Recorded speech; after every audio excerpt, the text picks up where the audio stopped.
Hey, digital media class, hoping all is well. I ended up having to go home sick yesterday and I'm still not out of the woods. So I didn't want you to have to sit idle in our hot room another day. So I thought I would bring the lesson to you this way. And so it's not ideal, but it's going to work. I should have a folder in the assignments folder called Photo Merge or Merge. You'd want to get that over to your My Documents before you actually start doing this. So if you need to pause this recording to get yourself set, that'd be great. I believe it's kind of president themed here. I've got Abe Lincoln with a penny, and then there's Barack Obama and an ice cream cone. So those are the 4 files that you're going to use to merge. So go ahead and get yourself organized and then come back to my video. So as far as merging, as its name implies, you're going to take 2 pictures and merge them together. Just going to make sure my recording's still going here. Yeah. So I'm going to take this penny that I have, and sorry, they're not the exact same pictures you guys have, but they're close. And I'm going to make it look like Abe has that underneath his fingers here on his monument in Washington, D.C. The key is that you have to have the 2 pictures open in Photoshop. So of course mine aren't named like yours are, but I've got the 2 side by side. There's a lot of different ways you can do this. I'm just going to show you what I've had the most success with, and I think that's easiest for students to follow. So you're going to find the file you're going to move. So I've got the penny.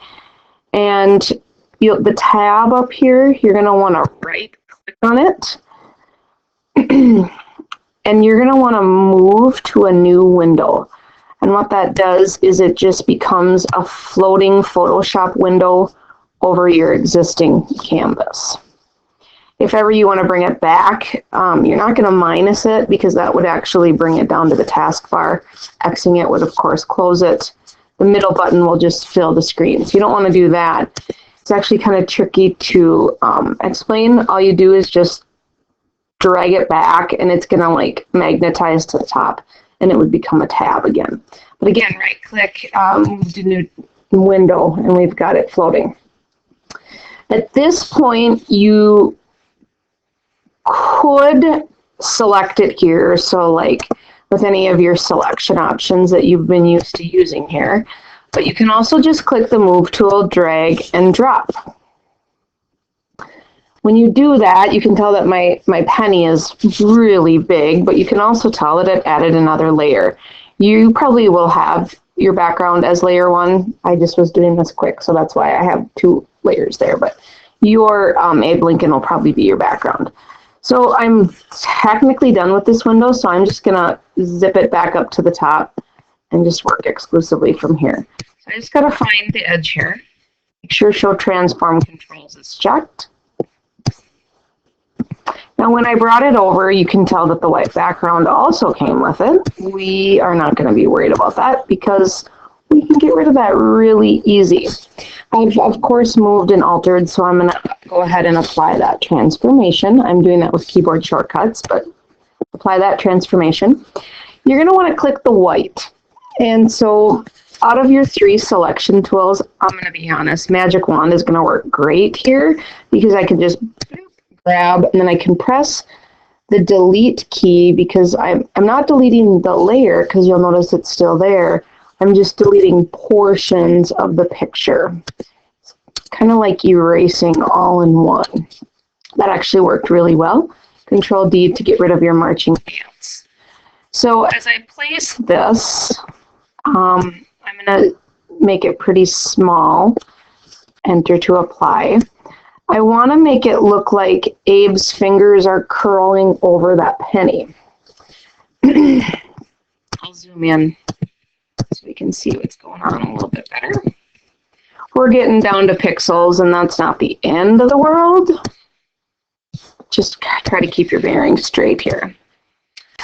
We, of course, can't relayer. We can't move that because if I shuffle my layers, it's just going to up the other layer. You're actually going to, once you've got it placed perfectly, you're going to actually start erasing parts of the penny. So I don't think we've use the eraser tool much, and I'm using a newer version of Photoshop here, so I have to think about where my eraser tool is. I think it's right here, eraser. Wow, the new version shows you little video how-tos. How cool is that? So I'll use the eraser tool, and just like any tool you've been using, you're gonna shrink and enlarge brushes. So I'm gonna start erasing the penny. Okay, why is the penny not erasing and Abe Lincoln is? Because notice what layer I'm on. I'm on the Abe Lincoln layer. So I'll delete that or undo that. Now I'm going to start erasing the penny. Now here's what's tricky. You don't, oh, of course I start with the middle finger. How appropriate. You don't know where those fingers end.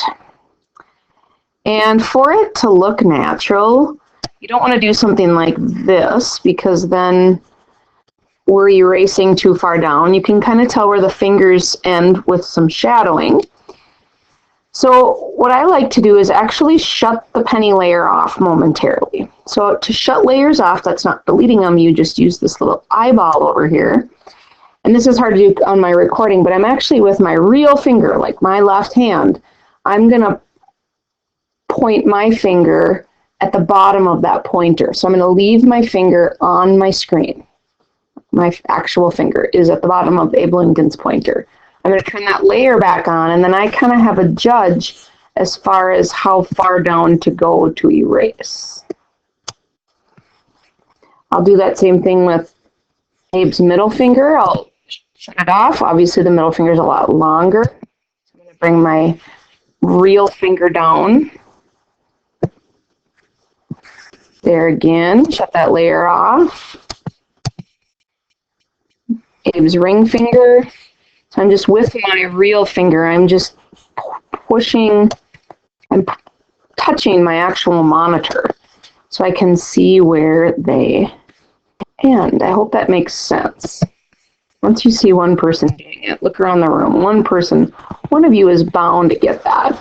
And so now if I move my penny, I've got these weird cutouts because it's where my fingers, where Abe's fingers are. And then if I zoom back out, I think that looks pretty funny, Abe holding a giant penny.